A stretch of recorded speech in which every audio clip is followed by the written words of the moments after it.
The tension between the Black and Latino community needs to stop. And we need to be the generation to stop it. This is the problem now. Whenever Mexican and Latinos get together, we know how to come together and fight. But what do y'all do?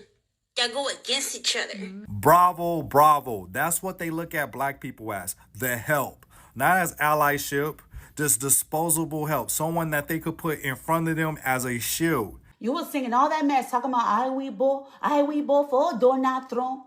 And now you're screaming, shouting, act like we supposed to give a damn about your husband being deported after you was singing, talking about I love my freedom. But your man ain't free no more, is he? Like we supposed to have to give.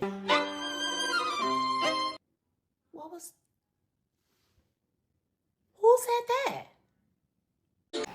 Hi guys, welcome back to our channel. In case you're new here, my name is Maren. And I'm Maureen. Right. So in today's episode, we are going to be looking at more Latinos who are calling out the Black community for help, and they're crying bitterly, realizing that them voting for Trump was not in their best interest. Right. And as we usually say, the internet never forgets. So right now, a lot of them are being exposed as per how they were posting before the elections, during the elections, and after the elections, right? So right now, we are seeing a lot of Latinos crying for help and saying that we should come to, Black Americans should come together with them during these difficult times. And other clips are also surfacing of the attitude they had before the elections and how they were slamming Black people and saying how they were going to be voting for Trump. Right. It's looking like right now they're recounting their statements. Some of them are coming out to say they're sorry. So in today's episode, the real question you're going to be asking you, our audience, be it Black Americans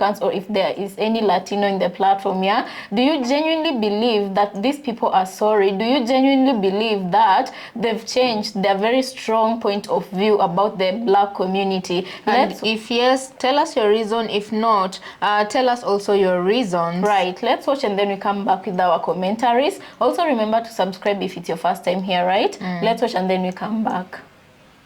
This is so crazy that we voted for Trump. I know y'all remember her. Well, Quote unquote, saying that this is not your battle. What do you mean this is not your battle? First of all, we're not asking for help. Let's get that straight. Second of all, if you want to stand for your rights, then this is your fight too. We are sick and tired that people are attacking each other, and y'all want to make yourself really known. This is the problem now. Whenever Mexican and Latinos get together, we know how to come together and fight. But what do y'all do? Y'all go against each other.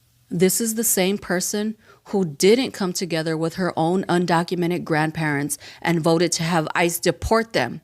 And yeah, you had to learn how to protest real quick to try to get yourself out of the mess you created after you not only stabbed the Black community in the back on November 5th, but when you stabbed yourself, your family, and your own community in the back. We know how to protest the right way. Here comes the anti-Black, white-pleasing rhetoric. We don't break into stores. We don't do all this, this demolish stuff. We don't do none of that. First of all, yes, y'all do, because we're watching it in LA right now. Secondly, by any means necessary, telling us to protest the right way is gaslighting by the ruling class. It's a racist talking point mostly weaponized against Black people.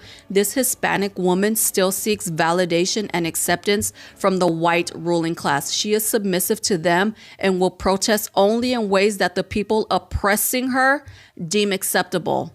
No form of protest is acceptable to them, by the way. I hear so many Hispanics pitting themselves against each other, criticizing protesters in LA for what they perceive as protesting violently. So again, you don't stick together. Protesters in LA are dealing with antagonistic National Guard and U.S. Marines. No one else in the country is dealing with what the protesters in LA are dealing with, and I support LA. It's kind of hurtful for y'all to say different things like, oh, we don't need Latino, we don't need no Mexican, we don't need this, we better without them.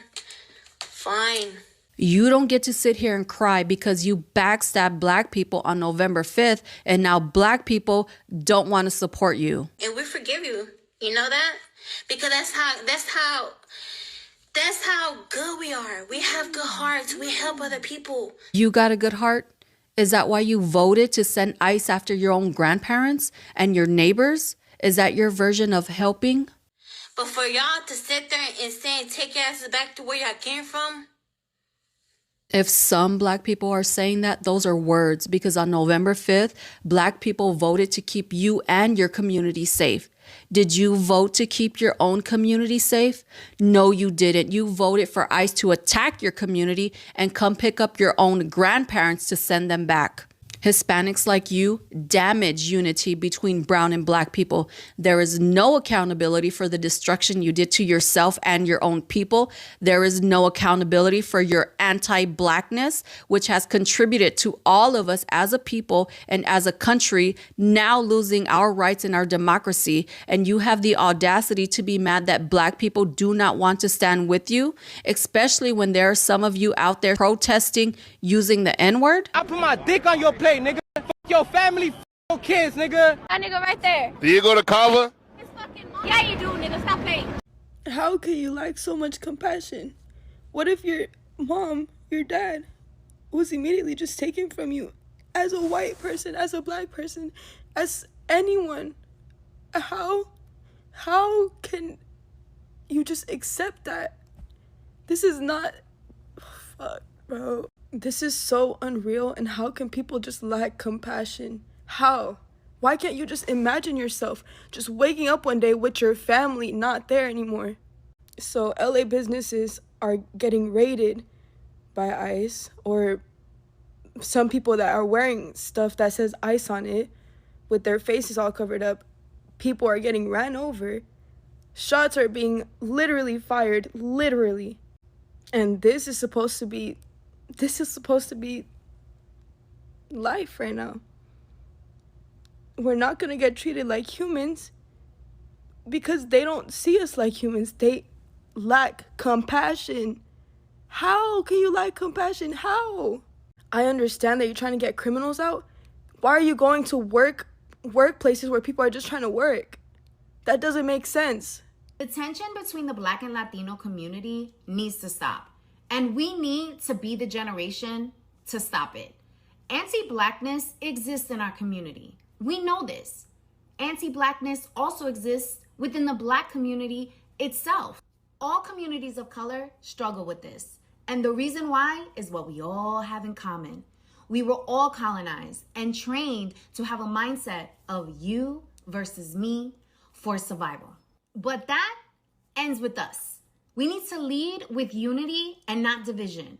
We have to be the change we want to see. We have to stop pointing the finger in both communities and make the decision that we are going to choose to be united versus divided.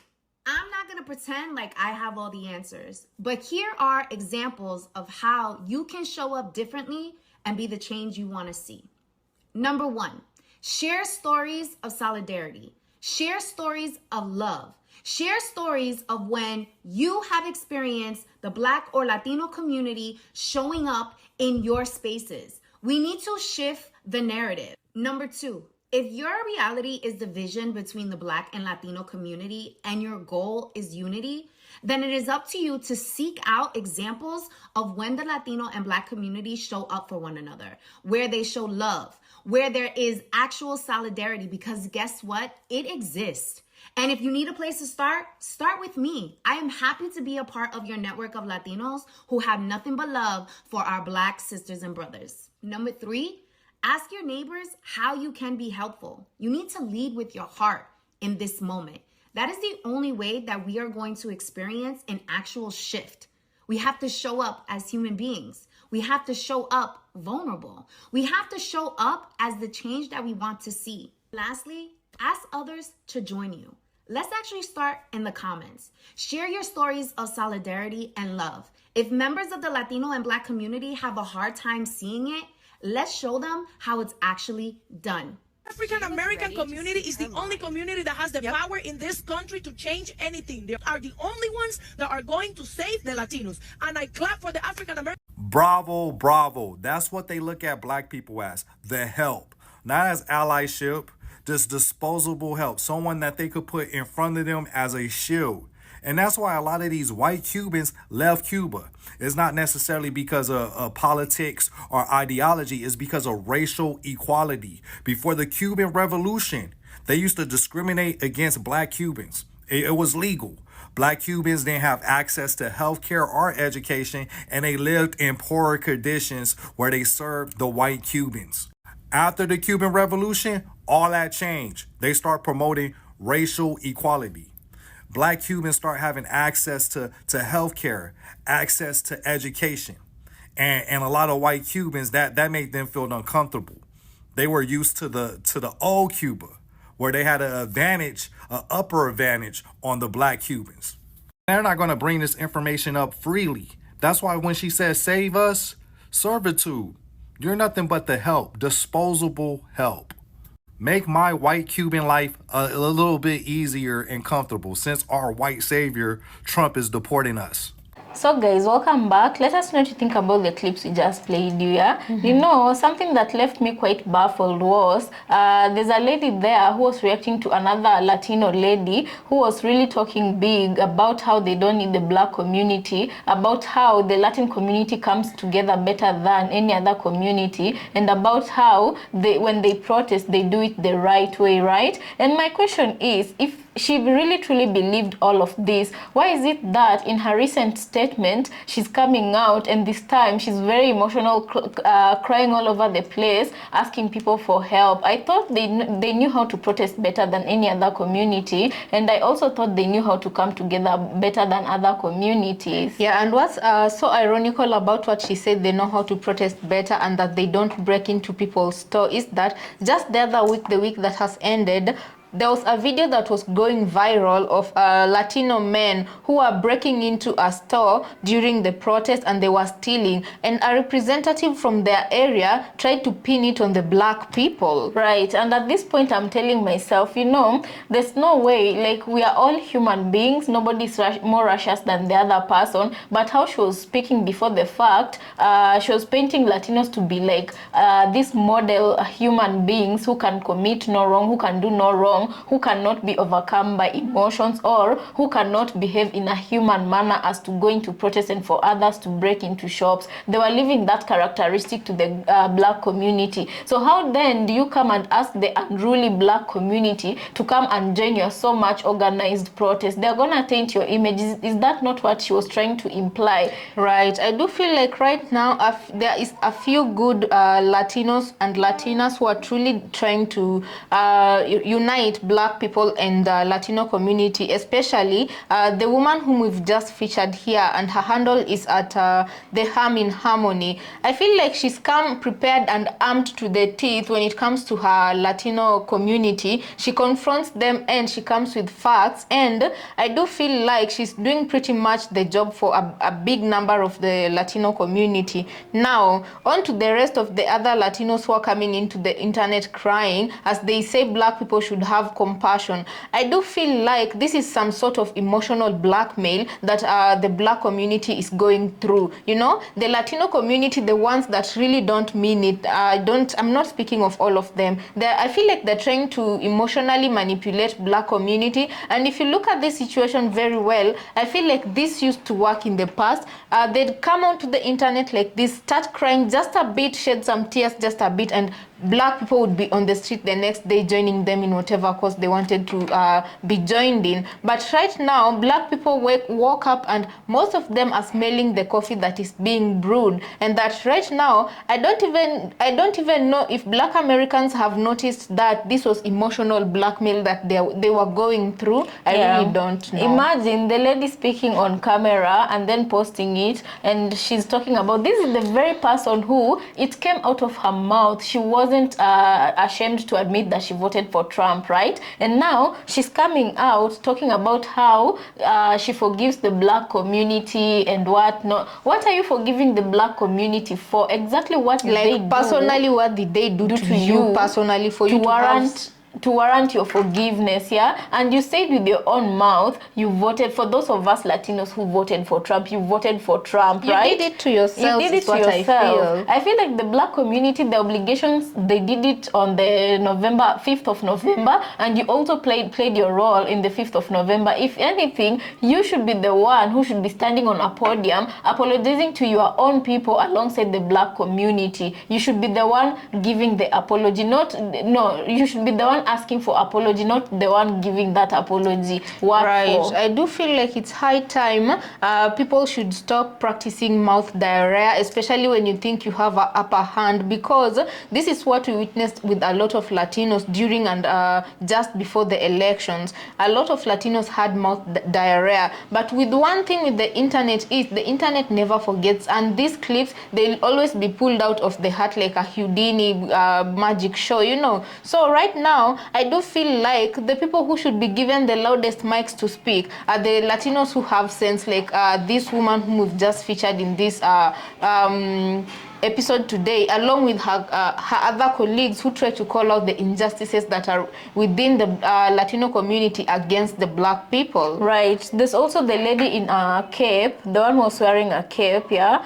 And she was talking about how the black community should unite. And she gave a very lovely speech that went on and on and on. And I was telling myself, that sounds really good, but it would be really nice if she gave that speech to her own people, you know, because it's not the black people who you need to be telling about uniting and removing the anti-blackness in the community or whatnot. It's your own community, the Latin community. If you gave that speech to them, it means if it actually lands and, you know, it melts, it sinks in like snow, then it means they're hearing, because there's no way. Okay, yeah, I don't understand. She talked about anti-blackness being in every community, starting with the black community, going to other communities. But what I can say is, yeah, anti-blackness, there is a lot of anti-blackness in every community, but you have to differentiate that versus communities that are just outright racist towards black people. And I would say the Latin community and other non-black communities,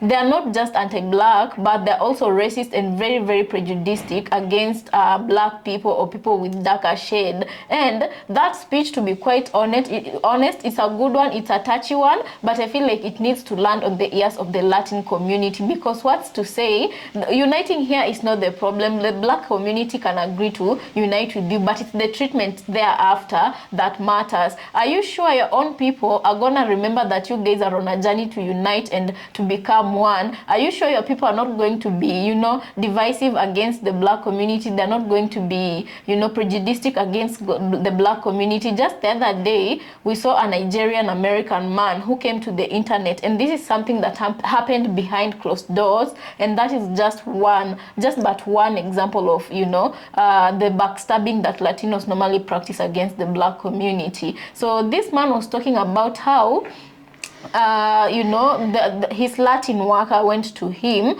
and told him that he needed to fire black Americans from his company, and he'll go and bring him his Latin workers, you know. And the reason why I feel like this story cannot be made up is because also in Miami, Florida, the place has been accused of harboring a lot of Latinos, and it has also been accused of the workplaces where Latinos are. They've been accused of not hiring from any other community but their own. So a lot of Latinos sticking together. So if they can still outright practice that prejudice against black people, how exactly are they supposed to be uniting with the black community? And this brings us to another big question, which is what will it take for both communities to come together and work together? And personally, I do believe that much of the work has to be done by the Latin community, because time and again we've seen black communities put their issues aside in order to come together for a cause, and then they end up being backstabbed by the Latin community, you know. So like right now, it is looking like the Latin community has a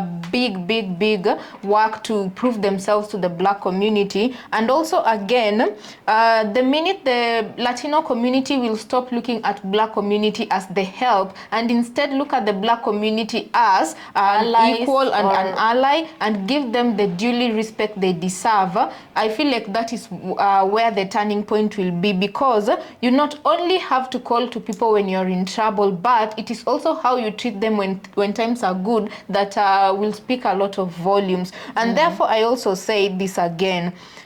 When respect is rendered both in good times and when respect is rendered in bad times, this is what will solve this issue between the Latin community and the Black community. And the Latin communities listening, do they have an open ear to what Black Americans are saying? That is the big question. And I feel like there's a Latin brother there who was talking about how the Latinos look at, or the Cubans, the Spanish people, they look at the Black community only as the help. And I feel like that was coming from somebody who is coming from your own community. So it's not like you can say that this person is spreading propaganda against you, you know. So just like we've said, that respect needs to be mutually there, and you don't expect to run to somebody only when you're in trouble. You have to look at how you've been treating this person and their community, even when you had the upper hand, you know. Just because you have the upper hand does not mean you be nasty to somebody and then remember you need them only when you're in trouble, you know. I don't know what you think about this episode, guys, but we'd sure like to hear from you. And Latinos, to be honest, if you're a bit better towards other groups of people, and if you didn't live like you don't need any other group so long as you have each other, I feel like more people would be compassionate towards you. But you know, the problem is the moment somebody thinks about being compassionate to you, and then something just pops up and reminds people why they have to take their stand, like, you know, because like I've seen that clip where those Latin protests, they were literally treating that Black officer like they were, you know, his white, you know, masters, you know, the way they were talking without shame, they were cursing at him, and I'm like, those are the kind of people you want, you know, to be compassionate towards, and then you remember that's their nature. So you really have to work hard to prove people wrong. Right, so guys, let us know what you think about this episode. Also consider subscribing if you're new to our channel, and we'll see you on our next episode.